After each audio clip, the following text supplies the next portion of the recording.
1. The library was even more hushed than usual. My new leather shoes clacked against the grey linoleum. Their hard, dry sound was unlike my normal footsteps. Every time I get new shoes, it takes me a while to get used to their noise. A woman I'd never seen before was sitting at the circulation desk, reading a thick book. It was extraordinarily wide. She looked as if she were reading the right-hand page with her right eye, and the left-hand page with her left. "Excuse me," I said. She slammed the book down on her desk and peered up at me. "I came to return these," I said, placing the books I was carrying on the counter. One was titled How to Build a Submarine, the other Memoirs of a Shepherd. The librarian flipped their front covers back to check the due date. They weren't overdue. I'm always on time, and I never hand things in late. That's the way my mother taught me. Shepherds are the same. If they don't stick to their schedule, the sheep go completely bananas. The librarian stamped returned on the card with a flourish and resumed her reading. "I'm looking for some books, too," I said. "Turn right at the bottom of the stairs," she replied without looking up. "Go straight down the corridor to room 107. 2. I descended a long flight of stairs, turned right, and walked along a gloomy corridor until, sure enough, I came to a door marked 107. I visited the library a lot, but the fact that it had a basement was news to me. I knocked. It was just a normal, everyday knock, yet it sounded as if someone had whacked the gates of hell with a baseball bat. It echoed ominously in the corridor. I turned to run, but I didn't actually take a step, even though I wanted to. That wasn't the way I was raised. My mother taught me that if you knock on a door, you have to wait there until someone answers. "Come in," said a voice from inside. It was low but penetrating. I opened the door. A little old man sat behind a little old desk in the middle of the room. Tiny black spots dotted his face like a swarm of flies. The old man was bald and wore glasses with thick lenses. His baldness looked incomplete. He had frizzy white hairs plastered against both sides of his head. It looked like a mountain after a big forest fire. "Welcome, my boy," said the old man. "How may I be of assistance?" "I was looking for some books," I said timidly. "But I can see that you're busy. I'll come back some other time." "Nonsense, my boy," the old man replied. "This is my profession. I am never too busy. Tell me the manner of books that you seek and I will strive to locate their whereabouts." What a funny way of talking, I thought. And his face was every bit as strange. A few long hairs sprouted from his ears. Skin dangled beneath his chin like a punctured balloon. "And what exactly might you be seeking, my young friend?" "I want to learn how taxes were collected in the Ottoman Empire," I said. The old man's eyes glittered. "Ah, I see," he said. "Tax collection in the Ottoman Empire. A fascinating subject if there ever was one." 3. This made me squirm. To tell the truth, I wasn't all that eager to learn about Ottoman tax collection. The topic had just popped into my head on my way home from school. As in, I wonder, how did the Ottomans collect taxes? Like that. And ever since I was little my mother had told me, if you don't know something, go to the library and look it up. "Please don't bother," I said. "It's really not that important. It is pretty academic, after all. I just wanted to get out of that creepy room as quickly as possible." "Don't trifle with me," the old man snapped. "We possess a number of volumes that deal with tax collection in the Ottoman Empire. Did you come here with the intention of having sport with this library? Was that your aim?" "No, sir," I sputtered. "That was not my intention at all. I wasn't trying to make fun of anyone." "Then wait here for me like a good boy." "Yes, sir," I replied. The old man lurched from his chair. Back bent, he made his way to a steel door at the rear of the room, opened it, and disappeared. I stood there for 10 minutes, waiting for his return. Some tiny black bugs were scratching about on the underside of the lampshade. At long last the old man returned, carrying 3 fat books. They were all terribly old, the smell of ancient paper rose in the air. "Feast your eyes on these," the old man said, gloating. "We have the Ottoman tax system, the diary of an Ottoman tax collector, and tax revolts and their suppression in the Ottoman Turkish Empire. An impressive collection, you must admit." "Thank you so much," I said politely. I picked up the books and headed for the door. "Hold your horses," the old man called out to my back. "Those 3 books have to be read here. Under no circumstances may they leave these premises." 4. Sure enough, each of the books had a red label, "For internal use only," stuck to its spine. "To read them you must use the inner room," the old man said. I glanced at my watch. It was 5:20. But the library is about to close, and my mother will be worried if I'm not home in time for dinner. The old man's bushy eyebrows drew together in a single line. "Closing time is not a concern." He frowned. "They do what I tell them. If I say it's all right, then it's all right. The real question is, do you value my assistance or not? Why do you think I lugged these 3 heavy books out here? For my health." "I beg your pardon," I apologized. "I never intended to be such a bother. I had no idea the books couldn't be taken out." The old man gave a rumbling cough and spat out a gob of something into a tissue. The black speckles on his face were dancing with rage. It doesn't matter what you did or didn't know, he snarled. When I was your age I felt fortunate just to have the chance to read. And here you are, whining about the time and being late for dinner. What nerve. Alright, I'll stay and read, I said. But just for 30 minutes. I'm not very good at giving anyone a clear no. But I really can't stay any longer than that. When I was very small, I was bitten by a big black dog on my way home from school, and ever since then my mother starts acting strange if I'm even a little bit late. The old man's face relaxed slightly. So then you'll stay and read? Yes. But only for 30 minutes. Then please step right this way, the old man beckoned. Beyond the inner door was a shadowy corridor lit by a single flickering bulb. We stepped into the dying light. 5. Just follow me, said the old man. We had gone only a short distance when we came to a fork in the corridor. The old man turned right. A little farther on was another fork. This time he bore left. The corridor forked and forked again, branching off repeatedly, and in every case the old man chose our route without a moment's hesitation, swerving first to the right, then to the left. Sometimes he would open a door and we would enter a completely different corridor. My mind was in turmoil. It was too weird. How could our city library have such an enormous labyrinth in its basement? I mean, public libraries like this one were always short of money, so building even the tiniest of labyrinths had to be beyond their means. I considered asking the old man about this, but I feared that he'd shout at me again. Finally, the maze came to an end at a large steel door. Hanging on the door was a sign that read reading room. The whole area was as quiet as a graveyard in the dead of night. The old man extracted a jangling ring of keys from his pocket and chose a big old-fashioned one. He inserted it into the keyhole, shot me a brief but meaningful glance, and turned it to the right. There was a loud clunk as the bolt fell into place. The door swung open with a long and nasty screech. Well, here we are, said the old man. In you go. In there? I asked. That's the idea. But it's pitch black, I protested. Indeed, inside the door was as dark as if a hole had been pierced in the cosmos. 6. The old man turned to me and drew himself up to his full height.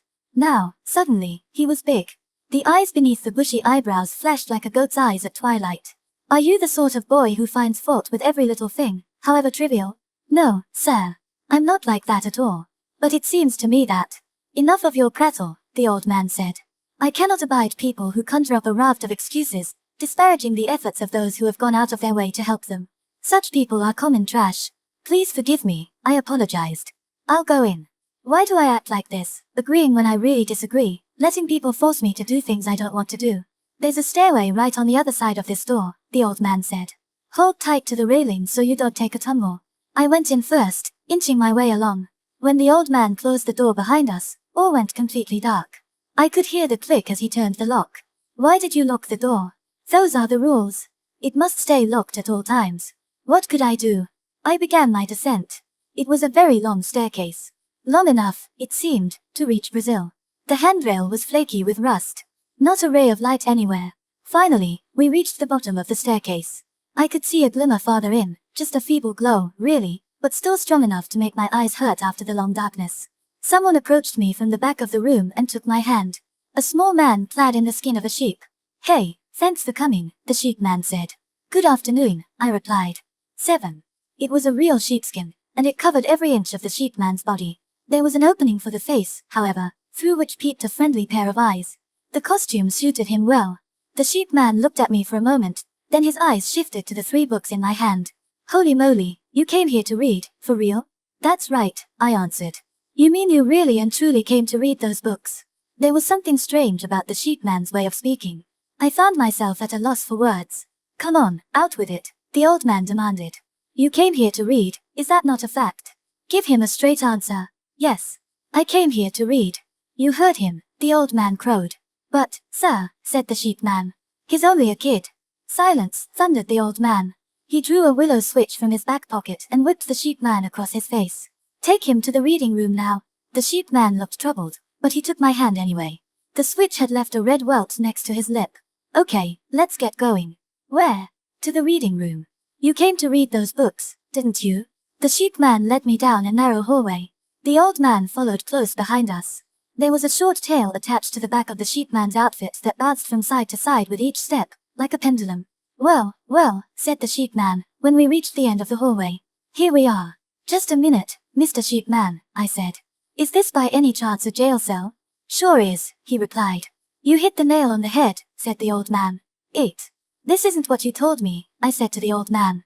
I came this far only because you told me we were going to a reading room. You got taken, the sheep man said, and nodded. That's right, I pulled the wool over your eyes, said the old man. How could you? Silence, you four, the old man snarled, pulling the willow switch from his pocket and brandishing it over my head. I quickly stepped back. No way, I wanted my face whipped by that thing. In you go, no more arguments. You will memorize those 3 volumes from cover to cover, the old man said. 1 month from now I will personally examine you. If I conclude that you have mastered their contents completely, then I will set you free. It's impossible to memorize 3 books as thick as these, I said. And my mother is getting pretty worried about me right about now. The old man bared his teeth and brought the switch down hard. I jumped out of the way, and the blow struck the sheep man in the face. Enraged, the old man whipped the sheep man again. It was awfully unfair. Throw him in the cell. I leave it to you, the old man ordered, and left. Are you hurt? I asked the sheep man. It's okay. Hey, I'm used to it, he said. He really did seem to be all right. I hate to do this, but I got to lock you up. What if I say no, if I refuse to go in there? What happens then? Then he'll hit me even harder. I felt sorry for the sheep man, so I entered the cell. It had a simple bed, a desk, a sink, and a flush toilet. A toothbrush and a cup sat beside the sink. Neither looked what you could call clean. The toothpaste was strawberry, a flavor I can't stand. The sheep man was playing with the desk lamp, switching it on and off. Hey, look at this, he said, turning to me with a grin. Pretty neat, huh? 9. I'll bring you 3 meals every day, said the sheep man. And at 3 o'clock I'll give you donuts for your snack. I fry up the donuts myself, so they're crispy and delicious. Fresh donuts are one of my all-time favorite things. Okay, so stick out your tootsies. I stuck out my feet. The sheep man pulled a heavy-looking ball and chain out from under the bed, wrapped the chain around my ankle, and locked it. He dropped the key into his breast pocket. It feels awfully cold, I said. Don't worry, you'll get used to it. Mr. Sheep Man, do I really have to stay here a whole month? Yep, that's about the size of it. But if I memorize everything in these books, he'll let me out, right? I don't think that'll happen. But then what will become of me? The sheep man cocked his head to one side. Wow, that's a tough one. Please, tell me. My mother is waiting for me back home. Okay, kid. Then I'll give it to you straight. The top of your head will be sawed off and all your brains will get slurped right up. I was too shocked for words. You mean, I said, when I had recovered, you mean that old man's going to eat my brains? Yep, I'm really sorry, but that's the way it has to be, the sheep man said, reluctantly. 10. I sat down on the bed and buried my head in my hands. Why did something like this have to happen to me? All I did was go to the library to borrow some books. Don't take it so hard, the sheep man consoled me. I'll bring you some food. A nice hot meal will cheer you up. Mr. Sheep Man, I asked, why would that old man want to eat my brains? Because brains packed with knowledge are yummy, that's why. They're nice and creamy, and sort of grainy at the same time. So that's why he wants me to spend a month cramming information in there, to suck it up afterward. That's the idea. Don't you think that's awfully cruel? I asked. Speaking from the sucky's point of view, of course. But, hey, this kind of thing's going on in libraries everywhere, you know. More or less, that is. This news staggered me. In libraries everywhere? I stammered. If all they did was lend out knowledge for free, what would the payoff be for them? But that doesn't give them the right to saw off the tops of people's heads and eat their brains. Don't you think that's going a bit too far? The sheep man looked at me sadly. You got dealt an unlucky card, that's the long and short of it. These things happen. But my mother's going to worry herself sick waiting for me. Can't you help me sneak out of this place? No, that wouldn't work. If I did that, I'd be chucked into a jar full of hairy caterpillars. A big jar, with about 10,000 of the buggers crawling around, for 3 whole days. That's terrible, I said. So you see, I can't let you make a run for it, kid. I'm real sorry. 11. The sheep man departed, leaving me alone in the tiny cell. I threw myself face down on the hard mattress and sobbed for 1 whole hour. My pillow, a blue one stuffed with buckwheat husks, was dripping wet by the end.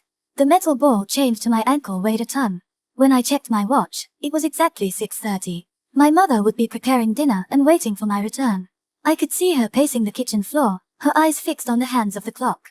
If I still wasn't home at bedtime, she might really go over the edge. That's the type of mother she is. When something happens, she imagines the worst, and it snowballs from there. So she either obsesses about all the bad things that can happen or else plants herself on the sofa and stares at the TV. At 7 o'clock someone knocked on the door. A small, quiet knock. Come in, I said. A key turned in the lock, and in came a girl pushing a teacart. She was so pretty that looking at her made my eyes hurt. She appeared to be about my age. Her neck, wrists, and ankles were so slender they seemed as if they might break under the slightest pressure. Her long, straight hair shone as if it was spun with jewels. She studied my face for a moment. Then she took the dishes of food that were on the teacart and arranged them on my desk, all without a word. I remained speechless, overwhelmed by her beauty. The food looked scrumptious.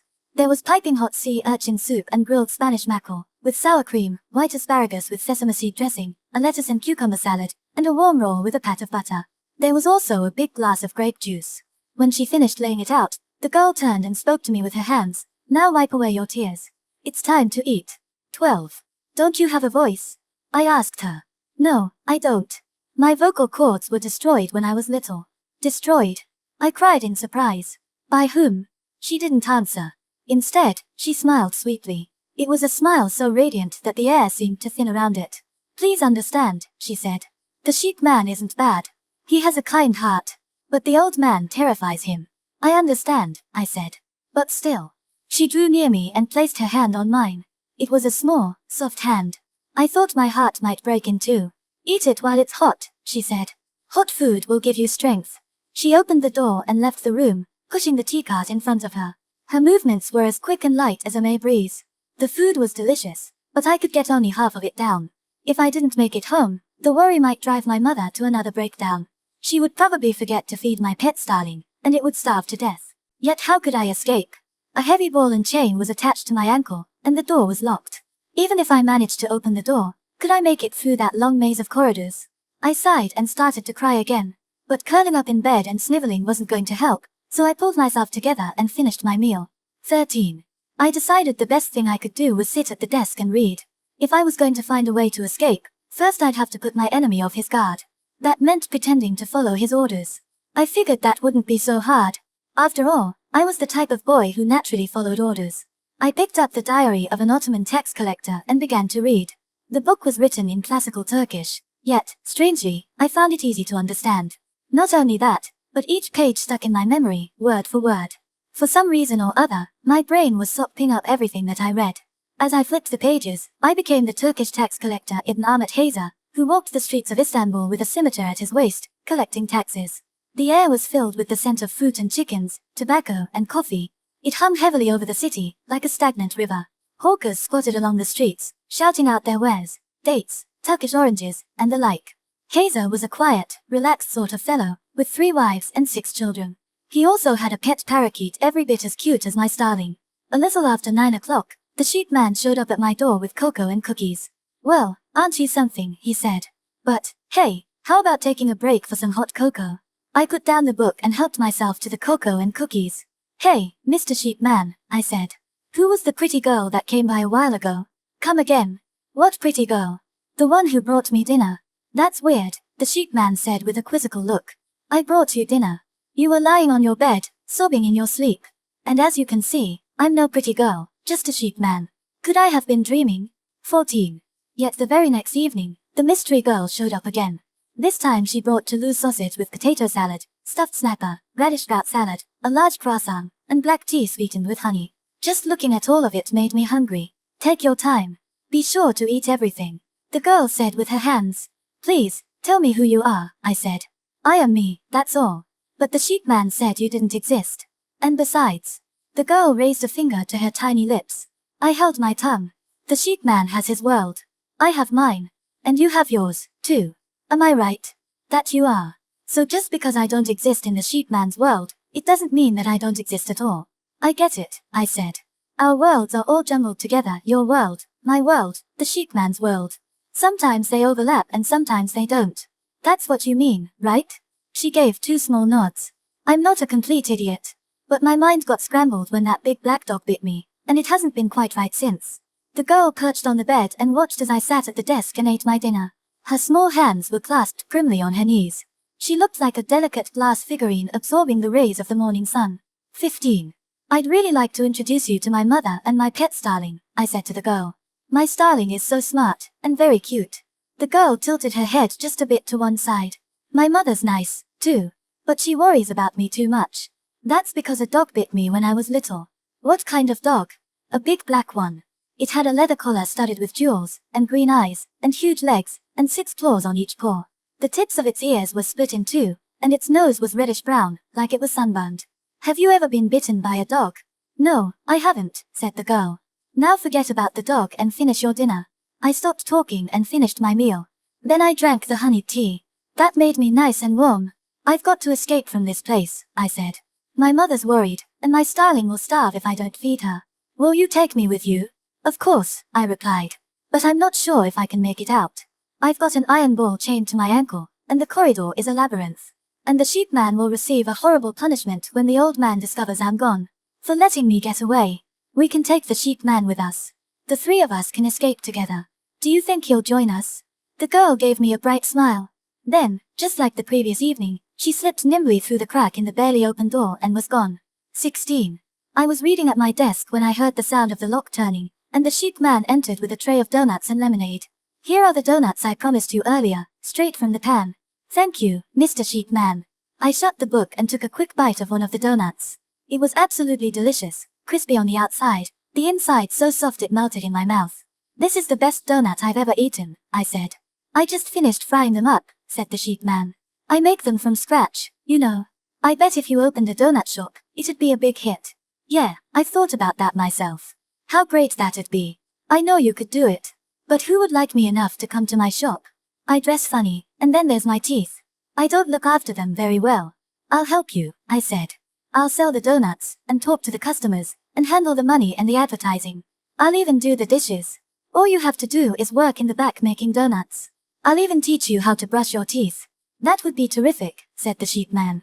17. When the sheep man left, I went back to my book. As before, I became Ibn Ahmet Hayza, the author of the Diary of an Ottoman Tax Collector. I walked the streets of Istanbul during the day, collecting taxes, but when evening came, I returned home to feed my parakeet. A razor-thin crescent of white moon floated in the night sky. I could hear someone playing a flute in the distance. Having lit the incense for my room, my African servant moved about, chasing away the mosquitoes with something that resembled a fly swatter. A beautiful young girl, one of my 3 wives, was waiting for me in my bedroom. It was she who served me my meals each evening. It's a fine moon, she said to me. Tomorrow it will be the new moon, and the sky will be dark. We must feed the parakeet, I said. Didn't you feed the parakeet a little while ago? She asked. You're right, I did, said the me that was Ibn Ahmet Hayza. The girl's silken body glinted in the light of the razor-thin crescent moon. I was spellbound. It's a fine moon, she repeated. The new moon will shape our destinies. That would be terrific, I said. 18. Like a blind dolphin, the night of the new moon silently drew near. The old man came to check on me that evening. He was delighted to find me lost in my book. Seeing how happy he was made me feel a little happier. No matter what the situation may be, I still take pleasure in witnessing the joy of others. I've got to give you credit, he said, scratching his jaw. You've made far more headway than I anticipated. You're quite a boy. Thank you, sir, I replied. I do love being praised. The sooner you finish committing those books to memory, the sooner you can leave, the old man said to me. He raised one finger in the air. Understood. Yes, I said. Is anything bothering you? Yes, I said. Can you tell me if my mother and my pet starling are all right? That's got me very worried. The old man frowned. The world follows its own course, he said. Each possesses his own thoughts, each treads his own path. So it is with your mother, and so it is with your starling. As it is with everyone. The world follows its own course. I had no idea what he was talking about, but I dutifully said yes when he had finished. 19. The girl appeared not long after the old man had left. As always, she slipped in through the crack in the door. It's the night of the new moon, I said. The girl sat down quietly on the bed. She seemed exhausted. She had lost her color and had grown transparent, so that I could see the wall behind her. It's because of the new moon, she said. It robs us of so much. All it does to me is make my eyes sting a little. The girl looked at me and nodded. The moon doesn't affect you. So you will be all right. I'm sure you will be able to find a way out. And you. Don't worry about me. It doesn't look as though we can make it out together, but I'm sure I can join you later. But how can I find my way back without you? She didn't answer. Instead, she came close and planted a small kiss on my cheek. Then she slipped through the door and vanished. I sat there on the bed, dazed, for a long time. The kiss had shaken me up so much I couldn't think straight. At the same time, my anxiety had turned into an anxiety quite lacking in anxiousness. And any anxiety that is not especially anxious is, in the end, an anxiety hardly worth mentioning. 20. Not long afterward, the sheep man returned. He was holding a plate piled high with donuts. Hey, what's the matter? You look zonked. Are you sick or something? No, I was just thinking. Did I hear right, you're making a run for it tonight? Can I come along? Of course you can come. But who told you? I passed some girl in the corridor a minute ago, and she told me. Said we were both leaving together. I had no idea there was a girl that pretty around here. Is she a pal of yours? Well, I stammered. I see. Gosh, it would be great to have someone cool like that for a pal. If we can get out of here, Mr. Sheep Man, I bet you'll have lots of cool friends. That would be terrific, said the sheep man. But if we don't make it out, there will be hell to pay for both of us. By hell to pay, you mean the jar of 10,000 caterpillars? That's about the size of it, the sheep man said mournfully. The thought of sharing a jar with 10,000 caterpillars for 3 days sent a chill up my spine. Yet the warmth of the fresh donuts in my belly and the girl's kiss on my cheek had dispelled all my fears. I put away 3 donuts and the sheep man had 6. I'm a lost cause on an empty stomach, the sheep man said, by way of apology. He wiped some sugar from the corner of his mouth with a stubby finger. 21. Somewhere a clock struck 9. The sheep man stood up and shook his sleeves several times to reacquaint the sheep costume with his body. It was time for us to leave. He removed the ball and chain from my ankle. We exited the room and set off down the dim corridor. My feet were bare, for I had left my shoes in the cell. My mother would hit the roof when she learned I'd left them somewhere. They were very good leather shoes, and she had given them to me as a birthday present. Still, it wasn't worth risking the chance that their noise might wake up the old man. I thought about those shoes as we walked to the big metal door. The sheep man was leading the way. I was half a head taller, so his 2 ears were bobbing up and down right in front of my nose the whole time. Hey, Mr. Sheep Man, I whispered to him.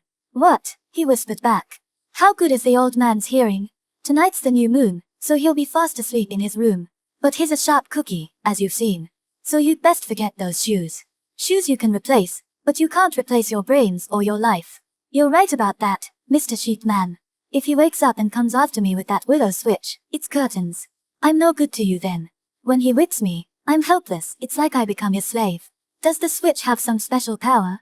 You've got me, said the sheep man. He thought for a moment. It seems to be a pretty regular willow switch. But I don't know. 22. But when he starts hitting you with it, you're helpless, right? That's the size of it. So you'd best forget those shoes. I'll put them out of my mind, I said.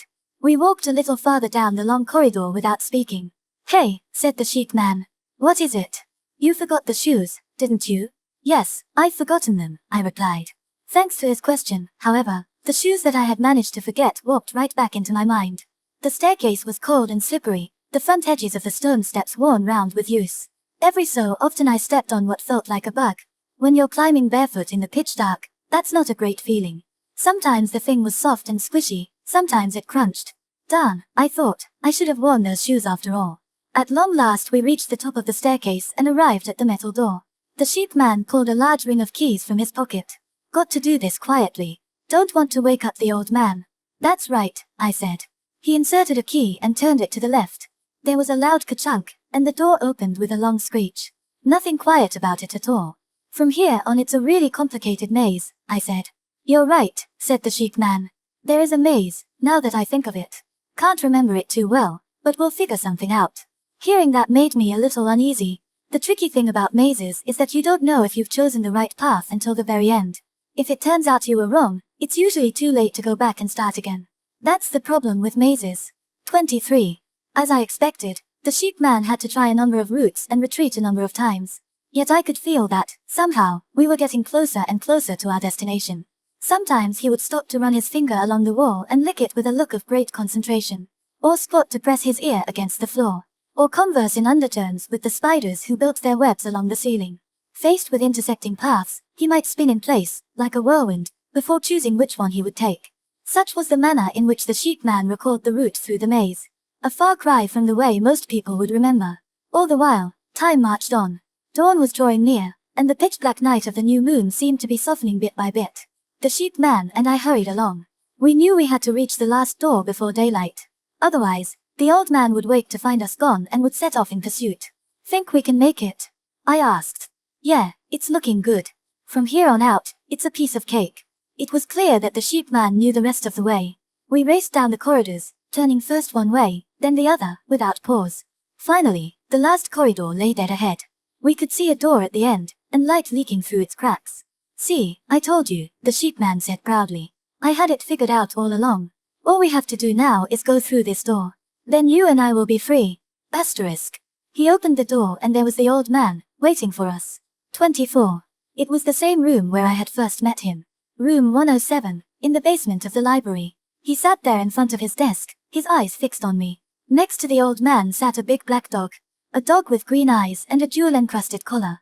He had massive legs, and 6 claws on each paw. His ears forked at the tips, and his nose was a reddish-brown sunburned color. It was the same dog who had bitten me so many years before. My pet starling's bloody body was clamped between his teeth. I let out a small cry and started to collapse backward, but the sheepman caught me. "We've been waiting and waiting," the old man said. "What took you so long?" "I can explain everything, sir," began the sheepman. "Silence, you fool," thundered the old man. He pulled the willow switch from his back pocket and whipped it against the desk. The dog pricked up his ears, and the sheepman fell silent. The room grew deathly still. "Now, then," said the old man. "How shall I dispose of the two of you?" "So you weren't fast asleep, with the new moon and all?"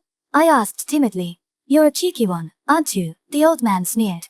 "I don't know where you obtain your information, but I'm not so easy to fool. I can read the two of you as easily as I can a watermelon patch in broad daylight." The room went black before my eyes. My carelessness had ruined everything, even my pet starling had been sacrificed. I had lost my good shoes, and I would never see my mother again. "And you," said the old man, pointing his switch straight at the sheepman. "I'm going to slice you up nice and fine and feed you to the centipedes." The sheepman hid behind me, trembling from head to foot. 25. "As for you, my young friend," the old man said, pointing at me, "I'll feed you to this dog. He'll devour you alive. It will be a slow death. You'll die screaming. But your brains are mine. They won't be as creamy as they would have been if you had finished those books, but I'm not picky. I'll suck up every last drop." The old man bared his teeth in a wicked smile. The dog's green eyes glittered with excitement. It was then that I realized that the starling between the dog's teeth was growing. When it reached the size of a chicken, it forced the dog's jaws open like a car jack. The dog tried to howl, but it was too late. The dog's mouth ripped, there was the sound of shattering bones. The old man frantically whipped the starling with his willow switch. But the bird's body continued to swell until it was the size of a ball, pressing the old man fast against the wall. The small room filled with the sound of powerful wings. "Run. Now is your chance," said the starling. It was the voice of the girl. "But what about you?" I asked the starling who was the girl. "Don't worry about me. I'll follow later. Quick, now. If you don't hurry, you'll be lost for eternity," said the girl who was a starling. I did as she said. Grabbing the sheepman's hand, I ran from the room. I never looked back. It was early morning, and the library was deserted. We raced up the stairs and across the main hall to the reading room, forced open a window, and tumbled out. Then we ran as fast as we could to the park, where we collapsed on the lawn. We lay there, gasping for air with our eyes closed. I didn't open mine for quite some time. When I did, the sheepman was gone. I stood up and looked around. I called his name at the top of my lungs, but there was no reply. The morning sun was casting its first rays against the leaves of the trees. The sheepman had disappeared without a word to me, just as the morning dew had evaporated. 26. My mother had set a hot breakfast on the table and was waiting for me when I got home. She didn't ask me a thing. Not about why I hadn't come home from school, or where I had spent the last 3 nights, or why I was shoeless, not a single question or complaint. It wasn't like her at all. My pet starling was gone. Only its empty cage remained. I didn't ask what happened. It seemed best to avoid that topic altogether. My mother's profile seemed to have darkened very slightly, as if shadows were gathering around her. But that may have been no more than my impression. After that, I never visited the city library again. I knew I should seek out one of the big shots who ran the place to explain what had happened to me, and to tell him about the cell-like room hidden deep in the basement. Otherwise, another child might have to endure the awful experience that I went through. Nevertheless, the mere sight of the library building at dusk was enough to stop me in my tracks. I do occasionally think about the new leather shoes I left behind in the basement, though. That leads me to memories of the sheepman and the beautiful voiceless girl. Did they really exist? How much of what I remember really happened? To be honest, I can't be certain. All I know for sure is that I lost my shoes and my pet starling.